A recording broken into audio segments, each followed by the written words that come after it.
baahidoo la reebo barwaaqiyoodan la gaadhoon bogsanay allele waan bogsanay allele waan bogsanay eleloy eliyaloyeloy bogsanayo waa badhaadhay dayaci wakaa soo bidhacne bishari waa bilqayre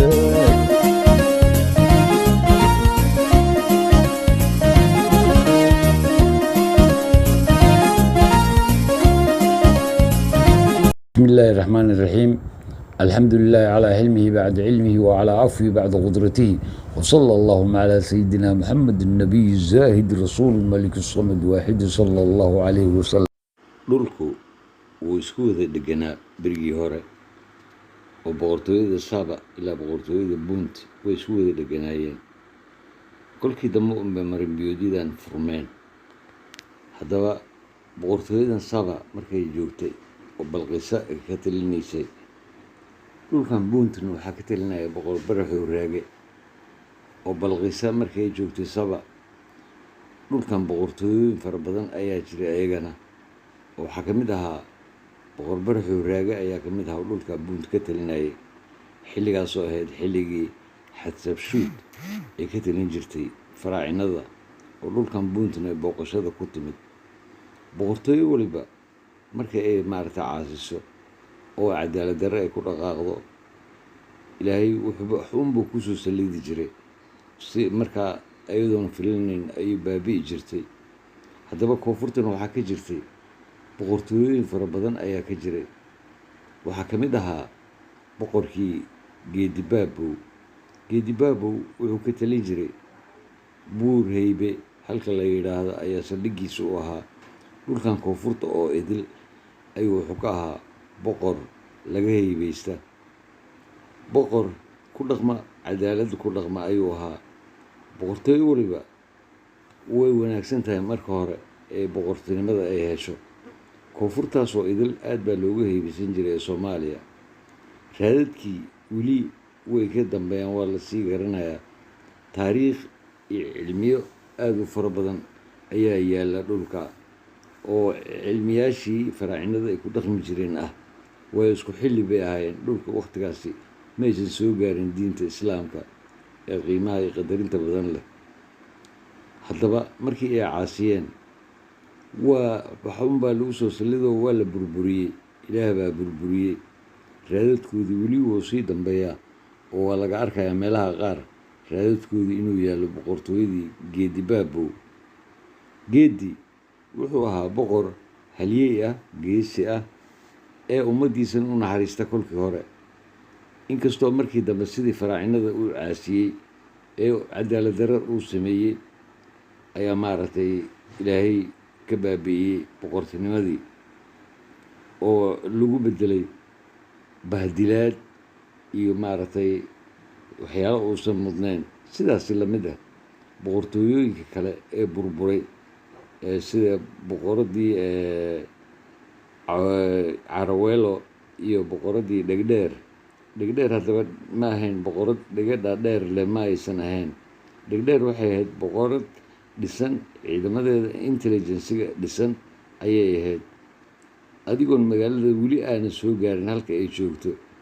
ayaa akhbaartaada oo idil lahayn jiray kolkaa timaadadna waa lagu sheegi jiray wax alla waxii aada soo samaysay intii waddada aada soo socotay marka cid kaa qortay iyo cid kaa sheegtayna ma garan kartid adigu haddaba boqortooyooyinkaasi oo soo maray dalka soo maray Geedi Baabow xilligiis wuxuu ahaa xilligii faraacinada waxaana yili weli xilligaasi cilmigii faraacinada ayaa yili waanigeedii kol walba cilmigani ee yaalla dalka yaalla inaad soo saarataan waa cilmi loo baahan yahay adduunyadan wax badan maaragtay aan kaga tari lahayn wax aysan weli hore aysan u sameynin nimanka reer galbeedka inaynu samayn lahayn buurahaan idiin sheegay buurtan Daalo buurtan Mabla ee ku aasantay taariikhyada maaragtay qadiimiga ah ee faraha badan oo qaaliga ah waxaa ciddii soo saaran lahayd waa adigoo anthropologist ah adigoo philologist ah, adigoo ethnologist ah, inaad timaadid adigoo archaeologist ah, inaad timaadid dalkii oo aad soo saaratid cilmigan qiimaha qadarinta badan leh. xisaabaadkii lagu dhisay ahraamta mooye xisaabaad kale ayaa yaala halkan. waxaa yaalaan xisaabaadkii ama formulayaashii lagu samayn jiray daawooyinkii hore lagu samayn jiray. qubuuraha qaar markaad tagtid raadad waxaa jira lala aasay dadkii hore waxyaabihii hore ay samaysan jireen oo magaalooyin fara badan oo hadda ka hor aan hore usoo sheegay ay yaalaan. magaalooyinkaas oo ay ka mid tahay magaalada bandarqaasin oo ah boosaaso ah, magaalada cerigaabo oo buurteeda daalo, magaalada zaylac, magaalada halka la yidhaahdo boon, halka la yidhaahdo mabla, halka la yidhaahdo randa. waa inaad tagtaan. ugul waa inaad tagtaan. waa dhulka cilmigii loo baahnaa yaalla. hantida waxaa ka fara badan hantida dhulkaa taalla ee boqortooyooyinkii hore ku aaseen ama lala aasay oo quburahooda lala geliyey. waxaa ka fara badan cilmiga yaalla ayaa ka fara badan. cilmigaasoo maanta dunida wax badan aan kusoo kordhin lahayn oo maanta sidii shalay markii faraacinada aynu ahayn aan ugu soo kordhinay waxyaalo badan aysan haysanin, sida koobabka laga sameeyo quraaradaha, sida daawooyinka aana oolin ilaa iyo iminka aana la helin, sida hubkan casriga dhulka buunt un lagu samayn jiray, sida alaabada kale lagu samayn jiray dhulyowgan ay ka talin jirtay boqoradii geesiyadii Chamama Wanakucha iyo boqorkii Nasiib Buunde iyo boqorkii geedi baabo weeyaan markaan le geedi. haddaba cadaalad daradii ay sameeyeen unbaa loo burburiyey, unbaa lagu baabi'iyey. laakiin cilmigii iyo hantidii weli dalka way taallaa. dalka markaan leeyahay waa anigii horey u sheegay dhowr goor aan ku celceliyo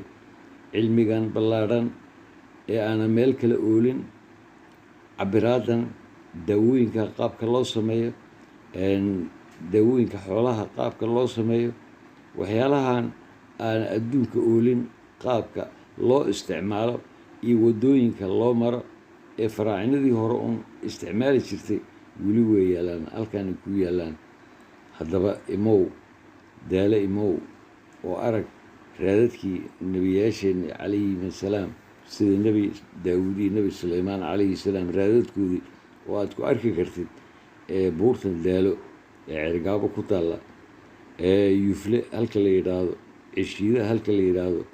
oo boqortooyooyinkii qaaliga ahaa ay fadhiyeen. saaxil boqortooyooyin kaliya maaha waxa joogay, waxaa jirta xataa ambiyada qaarkood inay joogi jireen halkaasi oo halkaasi ay ku dhaqmi jireen oo fadhin jireen. waayo ilaahay qoom waliba wuxuu ka soo dhex saaray nebi afkooda ku hadla ee dhaqankoodii leh ee ayaga ka mid ah ay garanayaan ayuu ka soo dhex saari jiray. haddaba soomaalidin sidaasi la mid ah way lahayd. wasalaamu calaykum waraxmatullaahi wabarakatu.